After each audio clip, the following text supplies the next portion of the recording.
Bagian pertama hidup baru dengan mentalitas lama. Kita masuk ke seri menjadi manusia baru. Ya, hidup baru dengan mentalitas lama. Pertanyaannya apa mungkin terjadi? Jawabannya sangat mungkin. Kita hidup baru dengan mentalitas lama. Sekali lagi bahwa tidak semua orang Kristen ambil pusing dengan saya hidup baru apa enggak.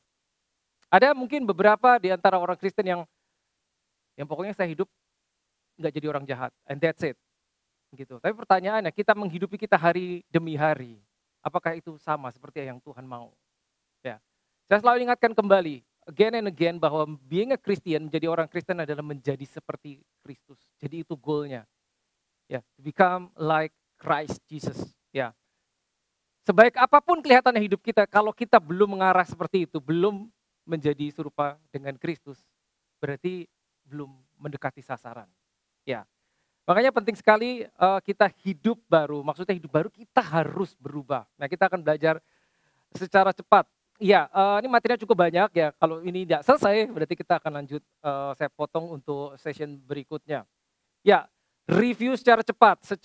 Now, kita udah banyak sekali belajar ayat-ayat yang kita buka 2 minggu lalu tentang menjadi manusia baru, bagaimana hidup baru, apa sesungguhnya kita di dalam Kristus, apa sesungguhnya Yesus Kristus, bagaimana dia di dalam kita, dan bagaimana Allah Bapa melihat kita kalau kita sudah lahir baru.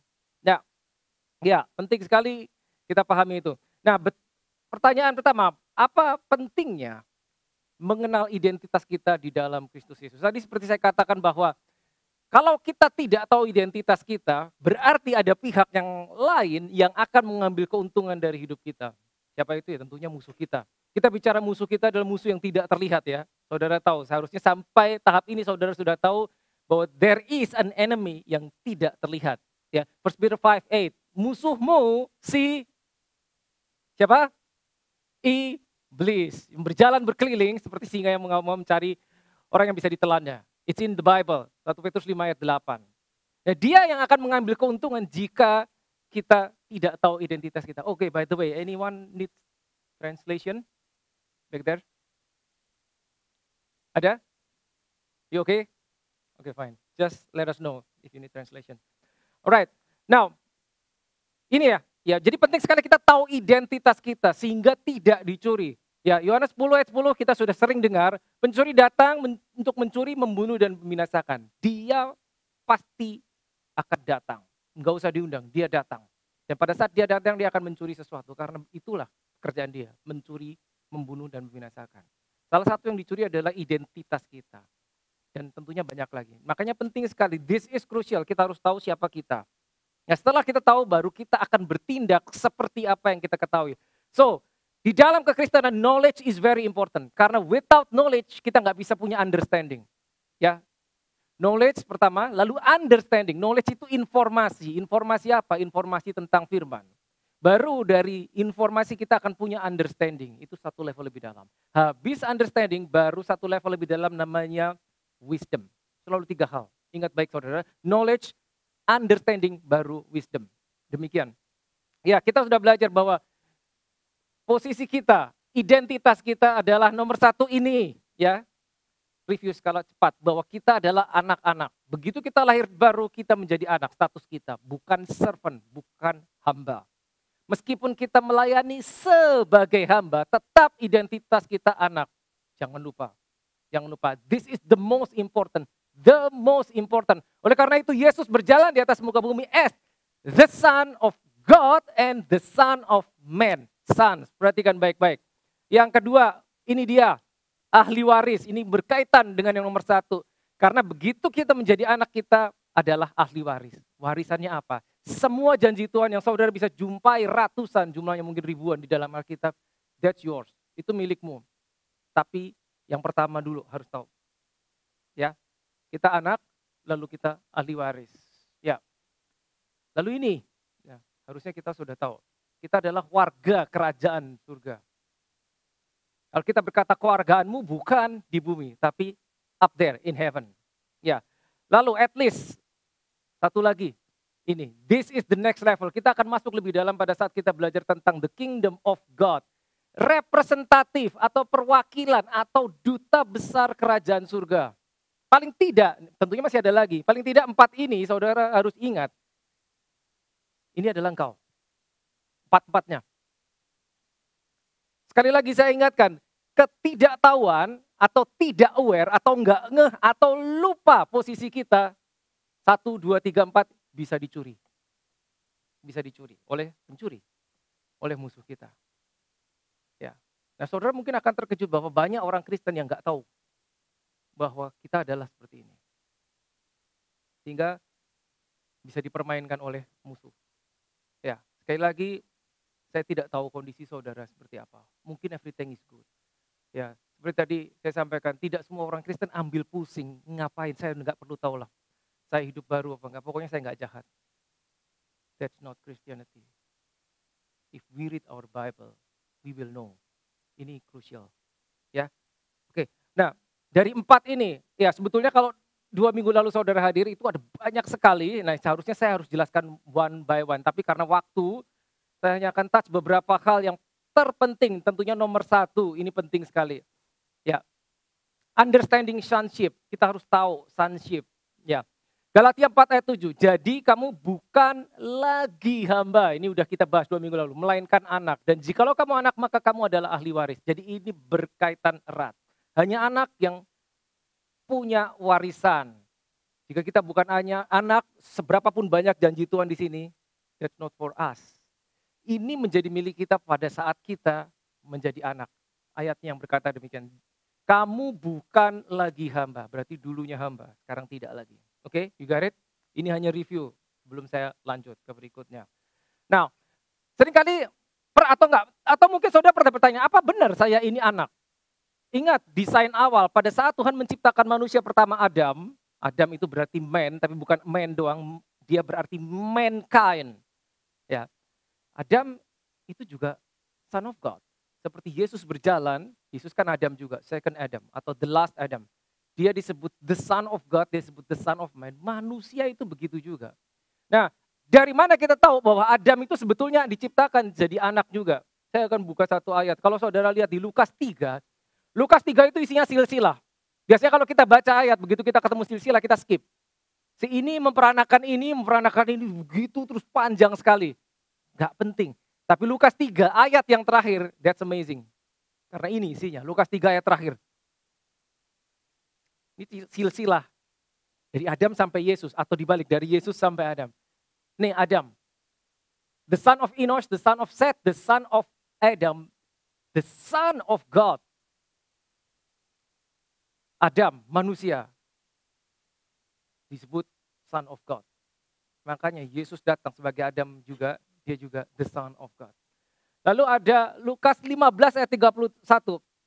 Ya, and he said to him, son, you are always with me and that what I have is yours. This is amazing. Ini dari cerita tentang anak yang hilang. Oke, I have to be quick. Nah, kalau saudara yang 2 minggu lalu ada di sini, saudara sudah tahu. Saya review, ini adalah desain awal. Ya, selalu adalah Kejadian 1 ayat 26. This is crucial, this is very very important. Saya encourage saudara hafalkan. Kejadian 1:26.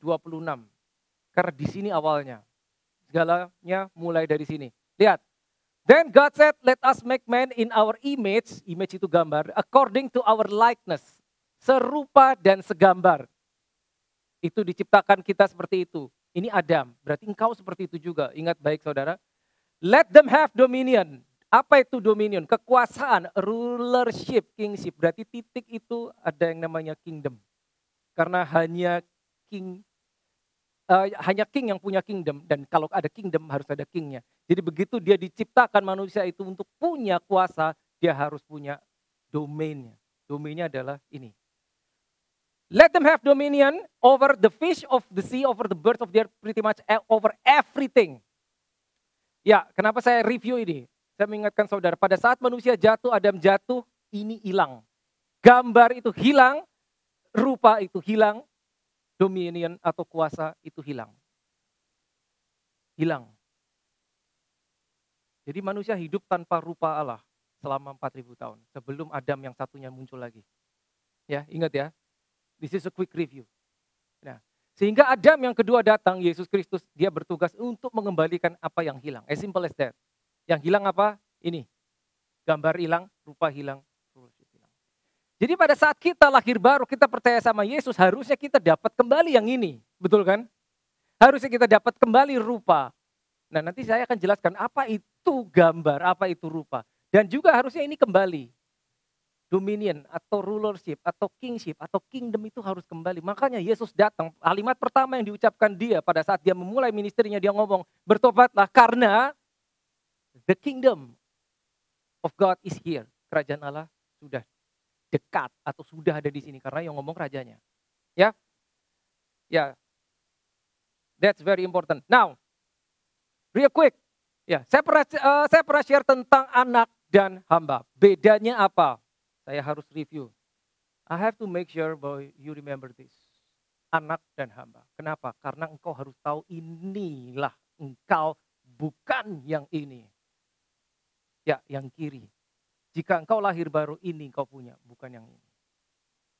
Ya.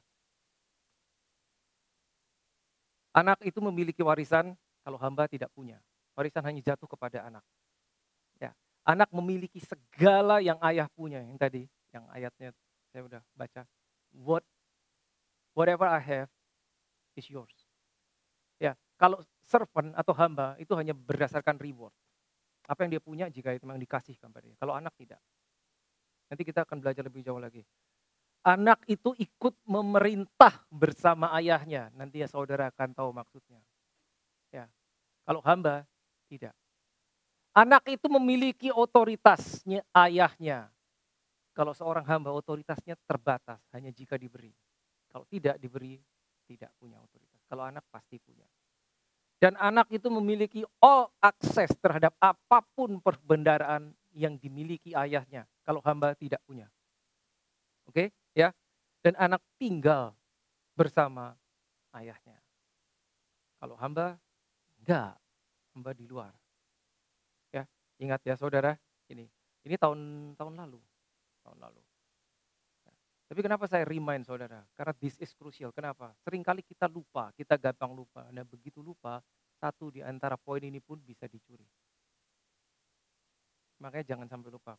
Hal yang krusial jangan sampai lupa. Ingat baik posisi kita seperti apa. Oke. Ya, lanjutnya saudara. Roma 8 ayat 15. Ya, ini penting sekali. Sebab kamu tidak menerima roh perbudakan yang membuat kamu menjadi takut lagi. Stop dulu sampai situ. Roh perbudakan. Perbudakan itu slavery. Slavery ada kaitannya dengan slave. Ya, ada kaitannya dengan servant. Jadi servant itu dalam konteks itu budak pada zaman dulu. Tidak punya hak. Ya, hamba. Nah dulu sebelum lahir baru kita ini seperti ini saudara. Kamu tidak menerima roh perbudakan yang membuat kamu menjadi takut lagi. Jadi lihat. Perbudakan itu berkaitan sama takut. Nah pertanyaannya, siapapun saudara, dimanapun saudara, dalam keadaan apa? Jika saudara merasa takut, kita harus cek. Karena itu ada kaitannya sama ini. Roh.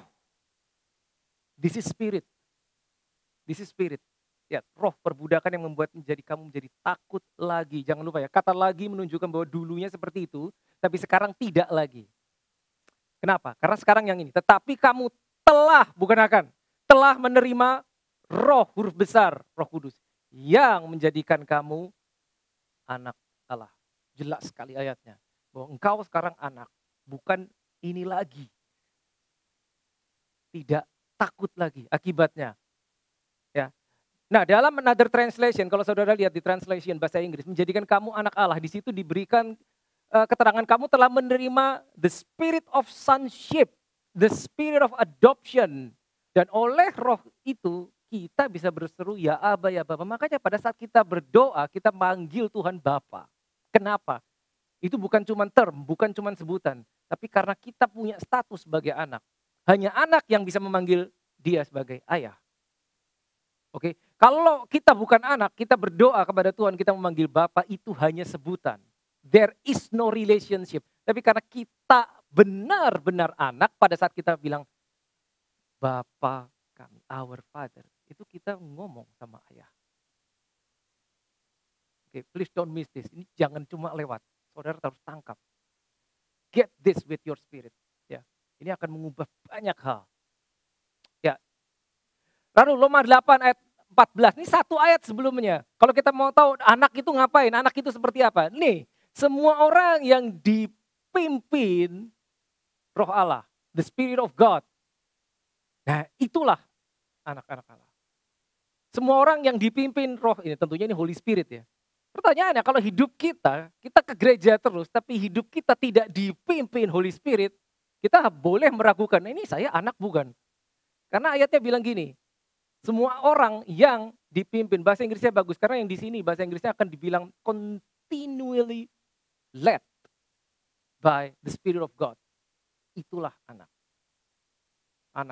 Anak itu hubungannya sama ayah, selalu gitu. Tidak akan ada sonship without fathership, tidak akan ada fathership without sonship. Saudara yang punya anak, saya rasa saudara bisa memahami lebih mudah ya. Ya, so please remember this. Yes.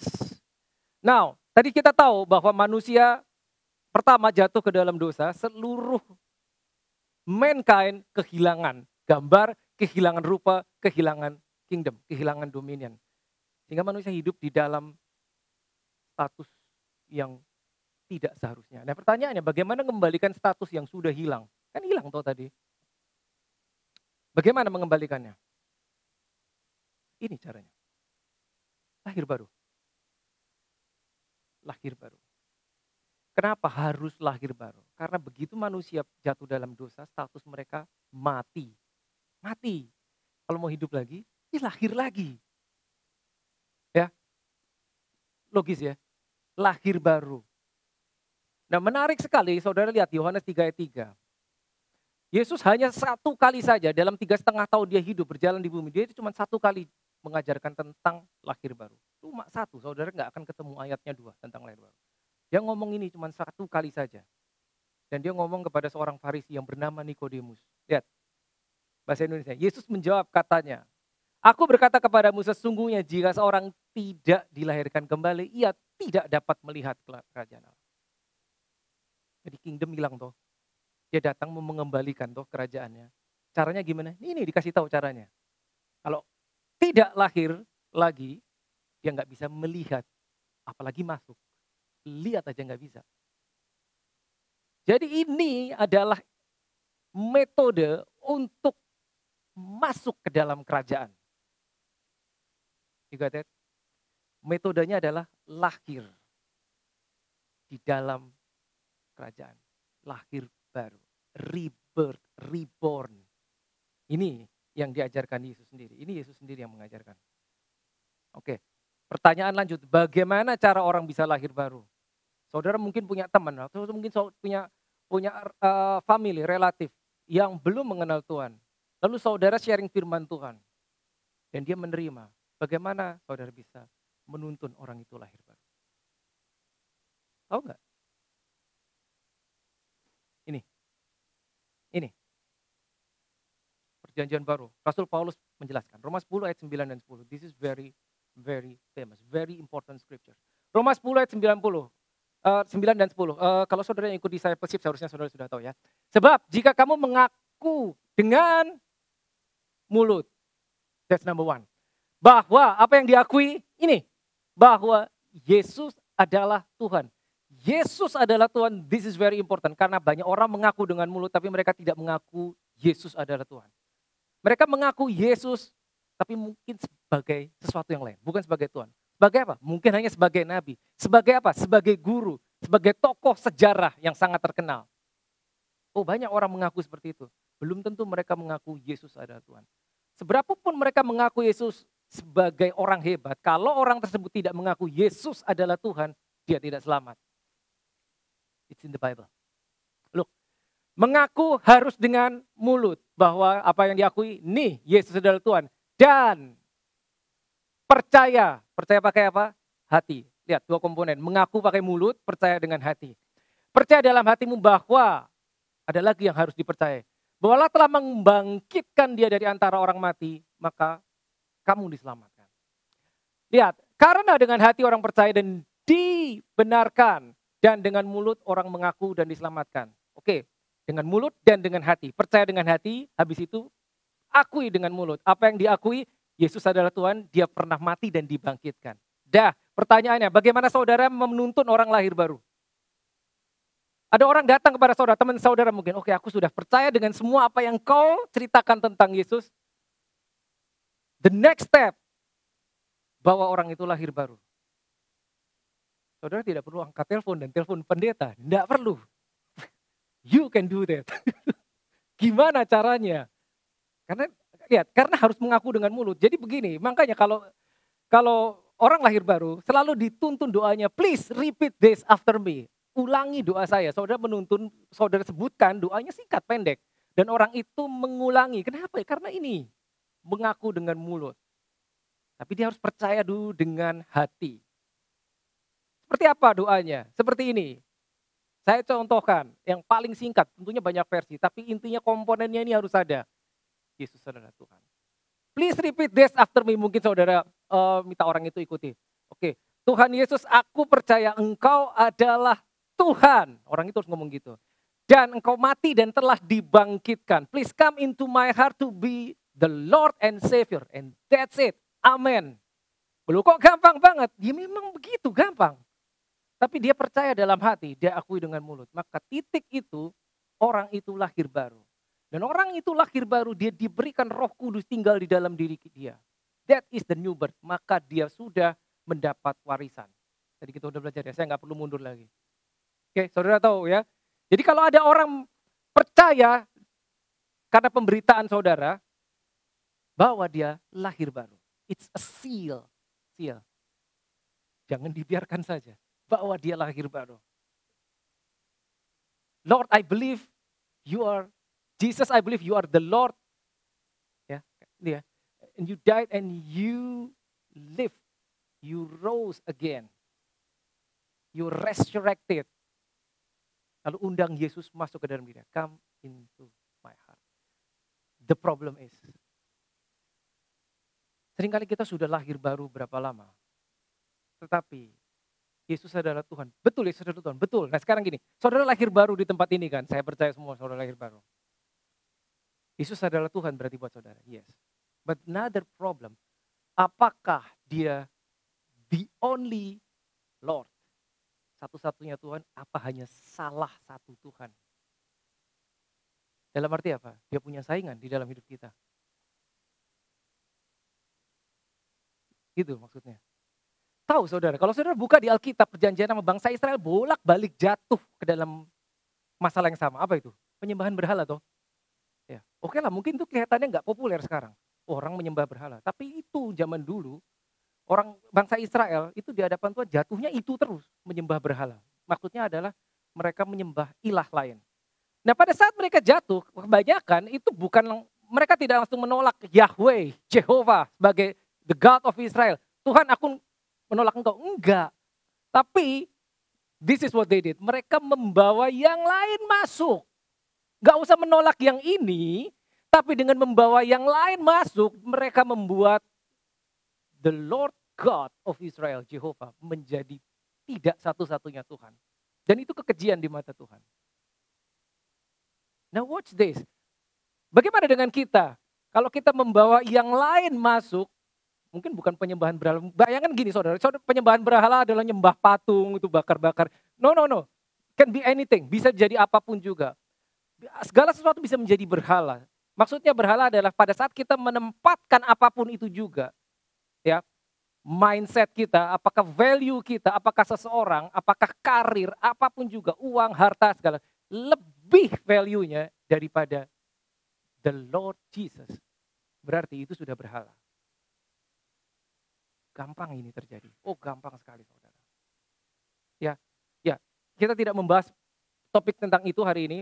Saya hanya ingatkan saudara bahwa ini masih bisa terjadi dengan diri kita di zaman modern. Ya, I have to be quick. Nah ini dia. Kita masuk dia. Apakah kita bertumbuh?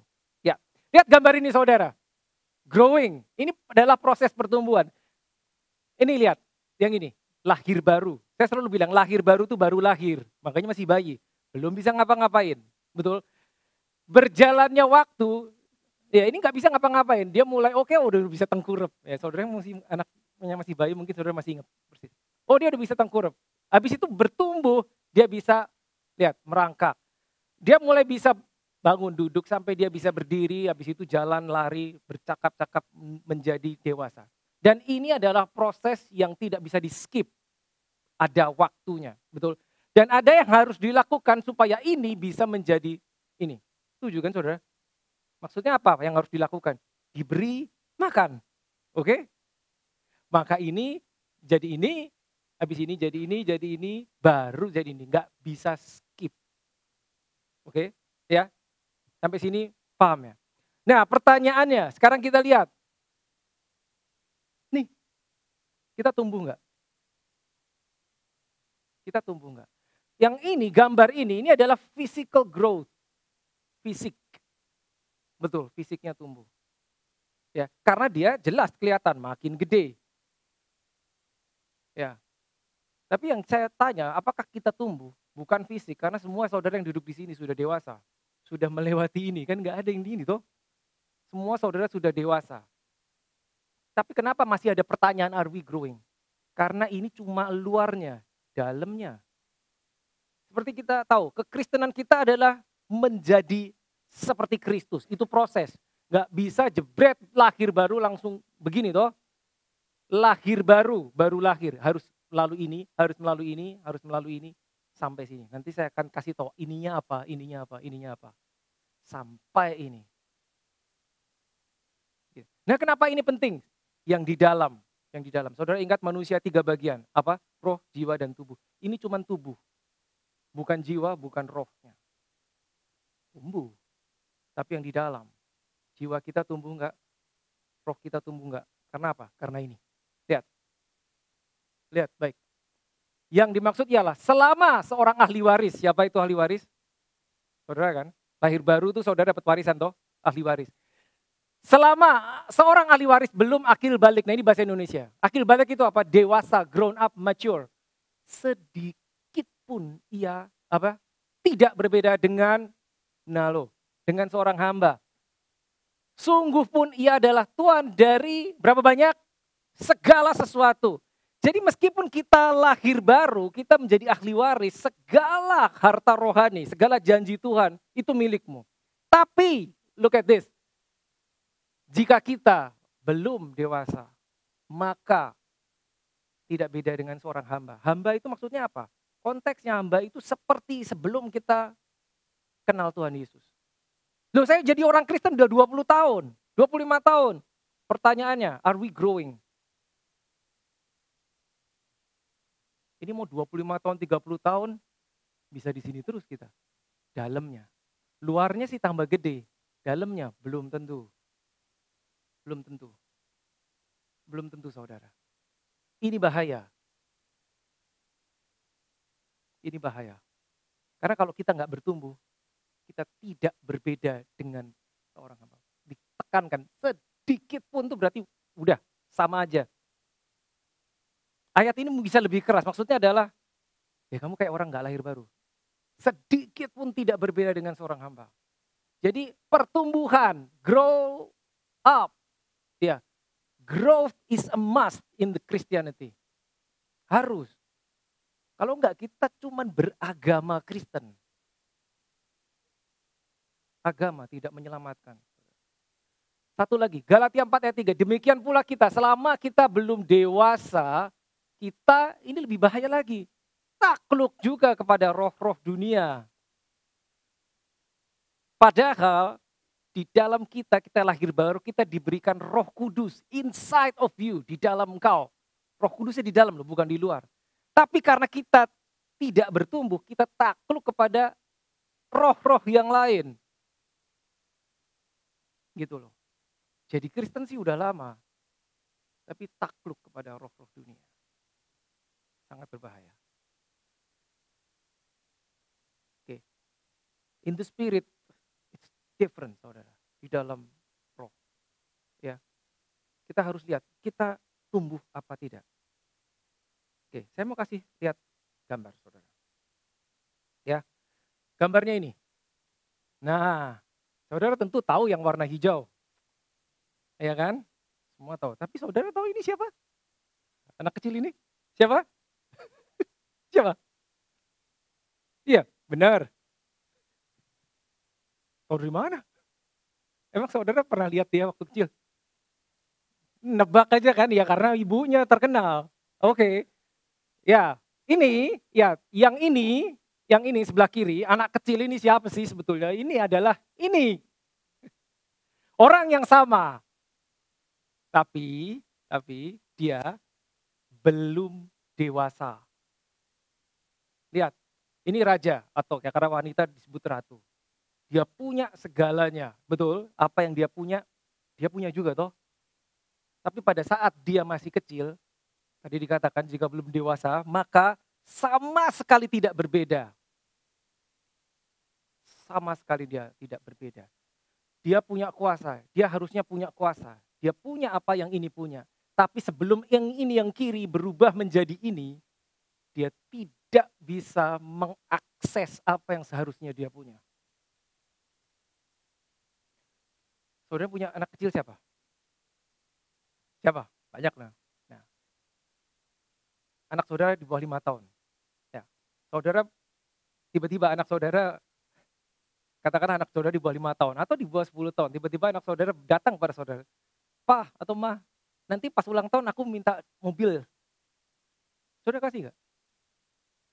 Kenapa? Kenapa saudara gak kasih? Ya karena masih kecil. Bukan saudara gak mau kasih. Ya, bukan saudara gak mau kasih, bukan saudara gak bisa kasih. Karena dia masih kecil.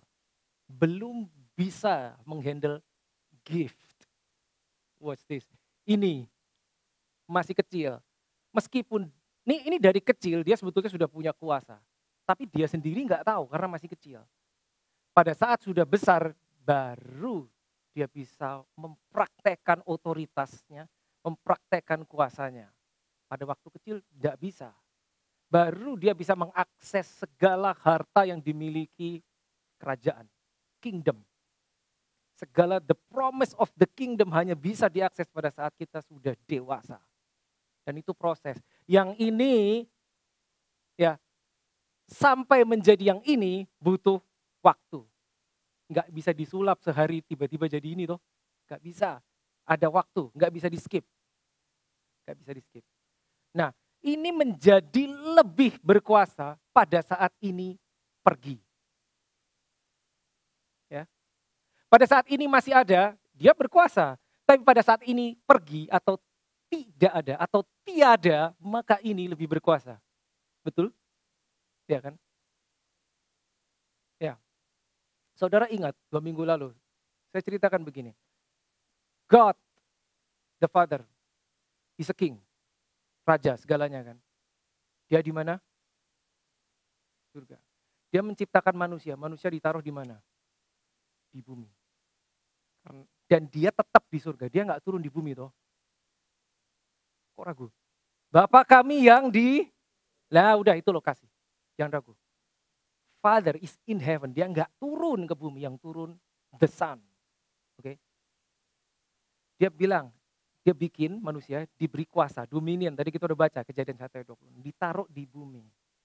Kalau dia turun ke bumi, yang berkuasa dia. Maka dia di atas, di bumi. Adalah anaknya yang berkuasa. Maka tadi saya bilang ini menjadi semangat berkuasa, lebih berkuasa pada saat ini pergi. Kalau ini dan ini berada di satu tempat, maka yang berkuasa yang ini. Makanya engkau diciptakan, engkau ditaruh di bumi dan Bapa tetap di surga. Tapi kuasanya diberikan. Lengkap. Pada saat ini masih hidup, ya, ini sudah raja belum? Di dalam DNA-nya dia raja. Cuma nunggu waktu toh. Ya.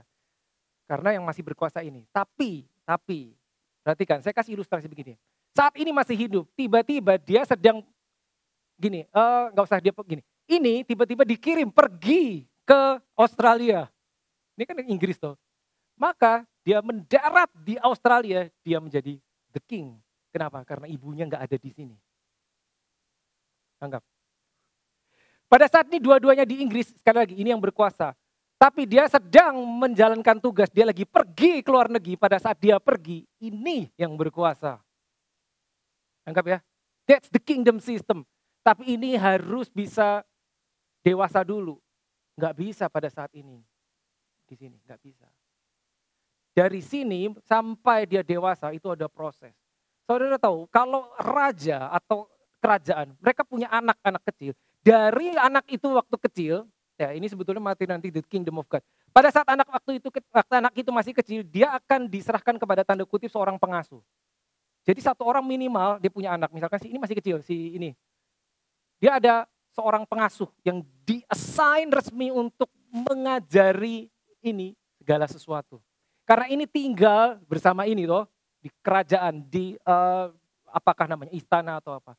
Nah mungkin setiap hari dia lihat dari jendela istana, wih ada anak-anak di luar main bola, main-main. Maka si pengasuh itu, orang itu akan bilang sama ini, you are different. Engkau tidak sama dengan yang di luar itu.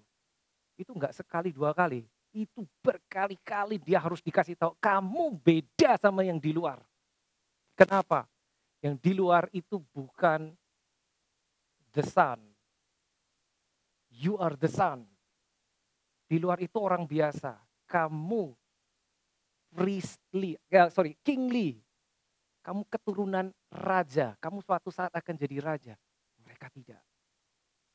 Itu harus ditanamkan bertahun-tahun. Sehingga mereka tumbuh, mereka tahu, oh aku beda. Sama kayak kita. Kita nggak sama. Kenapa? Karena mesinmu, Holy Spirit. That's different. Ya, jangan lupa, kita nggak sama. Oke, ya, dewasa, grow up, penting. Lihat, ayah sama anak. Mirip. Kenapa? Karena satunya ayah sama anaknya. Ini. Kita diciptakan tadi apa? Serupa dan segambar. Lihat, mirip toh bapak sama anak. Saya tanya, rupa mirip, muka mirip. Kelakuan sama enggak? Belum tentu. Karakter sama enggak? Belum tentu. Ini bisa A, ini bisa B. Gimana supaya bukan cuma mukanya yang mirip, tapi kelakuannya mirip. Pola pikirnya harus sama. Si ayah pengen anaknya, nak kamu harus seperti ayah, seperti papa. Kelakuanmu harus seperti papa, karaktermu harus mirip sama mama. Pertanyaannya gimana supaya ini tumbuh mirip sama dia kelakuannya. Kira-kira gimana? Nomor satu, ini harus tinggal sama ini. That's number one. Makanya Yesus 3,5 tahun memuridkan muridnya, mereka jalan bareng, tinggal bareng, makan bareng. Betul kan? Full time. Maka muridnya begitu 3,5 tahun selesai menjadi seperti gurunya. Mirip. Gitu loh. That is the kingdom system. Ayah sama anak harus tinggal bareng. Ini harus menghabiskan waktu sebanyak mungkin dengan yang ini. Anak harus menghabiskan waktu dengan si ayah. Baru bukan cuma mukanya yang mirip, tapi kelakuannya mirip, karakternya mirip. That's the thing. Lahir baru, makanya saya tadi bilang lahir baru, yang nih dari sini sampai sini nih ada proses. Gitu. Memang didiemin aja, cuma dikasih makan tumbuh, tapi tumbuh luarnya doang. Dalamnya nggak tahu. Saudara bayangkan nggak? Karena ini sering terjadi, tiba-tiba seorang ayah atau seorang ibu, umur sekian tahun anaknya mulai beranjak dewasa dan dia kaget, kok anakku jadi kayak gini ya? Perasaan aku nggak pernah ngajarin dia begini. Bisa terjadi loh, bisa. Dia bingung tiba-tiba, ini belajar dari mana anakku kok jadi kayak gini, kok jadi ngelawan, kok jadi rebellious, belajar dari mana? Somewhere along the way dia pick up something, maybe from the street, mungkin dari temannya. Gitu loh. Dan itu dipercaya lebih dari perkataan orang tuanya. Sehingga dia bertumbuh menuju ke arah sesuatu yang dia percaya. Kalau saudara punya anak, your time with your children itu nggak bisa digantikan. Kenapa? Karena You have to make sure bahwa ini nanti gedenya mirip ini. Gak bisa. Kalau itu miss, gak bisa diulang. Gak bisa diulang. Terlalu sulit, terlalu besar penyesalannya. Kita orang Kristen, kita lahir baru jadi anak tuh. Ya, goalnya adalah kita mirip ayah, the Father in heaven. Caranya, kita udah tahu tadi, kita menghabiskan waktu dengan ayah. Kita harus berdiam di dalam hadirat Tuhan. Menghabiskan waktu dengan firman. Kenapa? Karena because the word, firman itu adalah dia sendiri. Ya kan, saudara tahu Yohanes 1 ayat 1. Firman itu adalah dia sendiri. Kalau kita membaca firman, itu membaca God. Because the word of God is God. At the beginning was the word, and the word was with God, and the word was God. Ayatnya bilang begitu. If you don't understand God, read God. Baca God. Itu dia. Maka tidak bisa tidak engkau akan menjadi semakin mirip dengan apa yang kau pandang, dengan apa yang kau baca. That's very, very important. Ya. Next. Lalu gimana? Ini kita udah tahu, ini ayat sering sekali, terkenal sekali. Roma 12 ayat 2, jangan. Saudara kalau baca Alkitab dengar kata jangan, berarti itu bisa dilakukan. Tapi jangan. Oke, maka dibilang jangan. Segala sesuatu yang dibilang jangan itu bisa dilakukan. Tapi jangan. Oke, jangan apa? Kamu menjadi serupa dengan dunia. Stop dulu. Jangan menjadi serupa dengan dunia. Kamu harus jadi serupa dengan nih, jangan serupa dengan dunia. Karena bisa menjadi serupa dengan dunia. Harus menjadi serupa dengan ayah. Gimana caranya supaya serupa dengan ayah? Berubahlah oleh pembaruan budimu. Saya tanya ya, kalimatnya ini jelas betul. Jangan kamu menjadi serupa dengan dunia ini, tetapi berubahlah. Pertanyaannya, yang berubah siapa? Tuhan apa kita? Kita. Yang ngubah siapa? Kita sendiri tuh, makanya kalimatnya bilang berubahlah. Kalimatnya tidak bilang maka aku mengubah engkau. Betul, kita menerima Roh Kudus memberi kekuatan kita untuk menjadi manusia baru, berubah. Tapi kemauan berubah dari dalam, dia gak akan paksa kita berubah. Gak bisa, maka kalimatnya berkata berubahlah. Oleh apa? Pembaruan budimu, mindset ini adalah jiwa. Sehingga, nah saudara tahu, kita dapat membedakan mana kehendak Allah, apa yang baik, berkenan, dan sempurna. 3 tahap, baik, berkenan, sempurna. Karena baik belum tentu berkenan. Dan seterusnya. So what is jiwa? Apa itu jiwa? Kita pernah, satu session saya pernah bahas tentang roh, jiwa, dan tubuh. Saya gak tahu saudara masih ingat apa enggak. Real quick, lihat.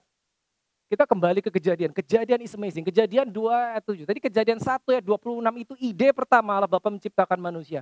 Lalu kejadian 2 ayat 7, perhatikan baik-baik. Ketika itulah Tuhan Allah membentuk manusia dari debu tanah. Stop sampai situ. Dia membentuk manusia dari debu tanah. Dibentuk apanya? Apa yang dibentuk? Ini yang dibentuk. Dibentuk dari debu tanah itu cuma ininya doang. Belum hidup, belum, udah jadi. Tapi masih kayak boneka, masih kayak patung. Ketika itu Allah membentuk manusia dari debu tanah. Baru lihat, dan menghembuskan nafas hidup ke dalam hidungnya. Apa itu nafas hidup? Holy Spirit. Pertama yang dibentuk ini dulu. Habis itu begitu jadi, dibentuk apa? Nih, yang kedua. Saya ulang, membentuk manusia dari debu tanah, ini jadi toh. Lalu memberikan nafas hidupnya, memberikan Holy Spirit-nya, memberikan dirinya. Ingat ya 2 minggu lalu kita belajar bahwa kita diciptakan serupa dan segambar dengan God, the Son, and the Holy Spirit. Jadi di dalam diri kita ada DNA Bapa, di dalam diri kita ada DNA Roh Kudus, di dalam diri kita ada DNA Yesus Kristus. Karena dia bilang, mari kita membentuk manusia serupa dengan gambar kita. Itu plural. Let us make man. Ya. 3 DNA ilahi di dalam dirimu. Look. Ini. So what is jiwa? Jiwa itu, lihat jiwa nih adalah tempat interaksi antara ini dan ini. Jiwa adalah tempat interaksi antara roh, something godly, ilahi, spiritual, dan yang jasmani, tubuh. Satu terlihat, satu tidak terlihat. Dia berinteraksi di tengah jiwa. That is very important makanya. Dan ingat saudara, iblis tahu ini. Maka dia mengincar ini, yang diincar iblis itu ini. Karena iblis tahu dia nggak bisa mengincar ini. Dia bisanya mengincar yang ini melalui ini. Bagaimana caranya? Apa yang kita lihat, kita dengar, kita rasakan. Karena apa yang kita dengar, kita lihat, mostly dua ini. Apa yang kita dengar dan kita lihat, itu akan mempengaruhi mindset kita, pikiran dan perasaan kita. Takut, khawatir, senang, sedih, itu ada di jiwa. Gitu. Kalau ini setuju sama ini, bahaya. 2 lawan 1. Tapi kalau ini setuju dengan ini pasti ikut. Gitu. Jadi ini harus setuju. Makanya tadi ayatnya bilang begini, jangan menjadi serupa tetapi berubahlah oleh pembaruan budimu. Berubah dengan cara dibarui. Dibarui itu dijadikan baru. Dijadikan baru. Bagaimana caranya? Firman Tuhan. Cuman itu. Firman Tuhan. Kasih firman Tuhan. Kasih makan. Sehingga yang di dalam itu bisa tumbuh dari yang baru lahir sampai bisa jalan. Itu yang di dalam. Inner man kita bertumbuh. Kita tidak baby terus. Tidak baby Christian terus. Tumbuh. Kita tumbuh. Ya gak ya saudara ya? This is crucial. Very, very important. Ya. Nah saya kasih 5 step. Ini saya sudah pernah share. Ya. Saudara bisa lihat yang mana saudara. Lihat. Nomor 1. Saat kita baru lahir baru mungkin nomor 1. Kita pergi ke gereja. Udah itu doang. Atau bahkan mungkin belum lahir baru. Pokoknya pergi ke gereja. Diajak teman mungkin. Ya. Be a church goer. Not even born again. Tidak jahat, tidak. Orang tersebut hanya hidup dari value, positive value ya in society. Dia punya nilai-nilai positif. Bahasa Indonesia norma-norma positif. Dia tidak jahat sama orang. Enggak. Banyak orang baik di luar sana tanpa Holy Spirit. Banyak. Ya, udah cuman itu. Ke gereja, ke gereja. Lahir baru? Enggak. Kenapa? Karena mungkin enggak tahu. Saya mungkin masuk tahap berikutnya. Ini beda. Ke gereja. Habis itu get saved, lahir baru. Sudah, stop sampai situ. Yang penting saya sudah ke gereja terus. Udah, nggak usah ngapa-ngapain. Lahir baru, yes, saya tahu tentang Tuhan. Sekedar tahu. Masuk ke tahap ketiga, nomor 3. Orang yang sama, tetap pergi ke gereja, ya, lahir baru, ya. Lalu this is crucial. Number 3, watch this. Be disciple. Jadi pemuritan is a must. Karena pemuritan itu memberi makan yang di dalam sehingga yang baru lahir menjadi dewasa. Gitu loh. Oh, apakah tidak cukup saya seminggu sekali ke gereja? Seminggu sekali ke gereja saudara hanya diberi makan at least 40 menit, 45 menit bersinggungan dengan firman Tuhan 40 menit, 45 menit. Enggak cukup saudara. Kenapa? Karena dari Senin, Selasa, Rabu, Kamis, Jumat, Sabtu kita bersinggungan dengan dunia. Very strong. Berapa jam? Sehari 8 jam. Udah kali 5 aja, 40 jam. Sementara kita 40 menit di gereja, makan firman. Kira-kira yang lebih banyak pengaruhnya yang mana? Yang 40 jam kan? Maka kalau bertumbuhnya menjadi seperti yang itu, jangan heran. Kita harus bertumbuh menjadi seperti ayah. Menjadi seperti firman.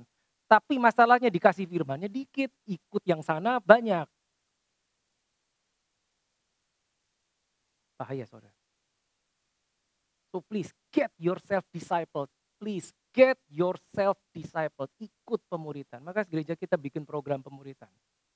Sekarang sudah jalan angkatan pertama. Nanti angkatan kedua jangan ragu ikut saudara. Saudara dilengkapi sampai dewasa.